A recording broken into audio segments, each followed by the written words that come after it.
e passo os trabalhos para o nosso primeiro vice-presidente, o vereador Wagner Petri. Presidente, senhoras e senhores vereadores, vereador Rafael, essa iniciativa de Vossa Senhoria me dá uma oportunidade fantástica, né? Peço a Que é de rememorar tempos antigos, né? E faço isso olhando para a Ruth, né?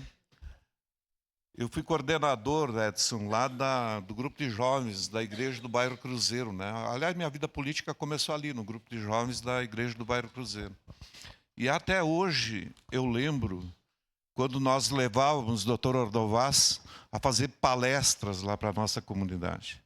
O Dr. Ordovás era uma figura fantástica, né? Era um homem que só olhava para o seu semelhante, né? Ele era pediatra, né? Tínhamos poucos pediatras na cidade. E, como um bom e velho comunista, olhando aqui para o pessoal do PCdoB, parabéns pelos 103 anos, um velho e bom comunista, o Dr. Ordovás era um exemplo nessa cidade, né? Foi uma referência. Com o falecimento dele, a sua esposa continuou aquele trabalho fantástico que o Dr. Ordovás fazia, principalmente na PAI, né? Então, o Ruth está no DNA da tua família, a questão da assistência social, de lidar com as pessoas, né? Meus parabéns por isso, que parece que continua com a tua filha. Que bom isso, né? Esse reconhecimento. E também me dá a oportunidade de falar do Betinho, né? O Betinho, que fundou a Ação da Cidadania, e tudo começou ali, né? Tudo começou ali, essa preocupação do combate à fome no Brasil. O Betinho, que morreu, o irmão dele também, o Enfio, né? Ambos eram hemofílicos, né? E nas transfusões de sangue adquiriram um HIV, né?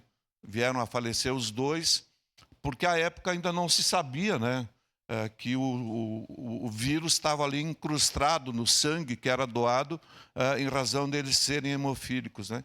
Mas tem esse trabalho fantástico, né, do Betinho. Então, que bom que tem gente com a responsabilidade da Ruth tocando, né, a Ação da Cidadania aqui em Caxias, né? E isso é um exemplo e um reconhecimento que eu acho que a gente faz quando reconhece essa entidade como de utilidade pública, né?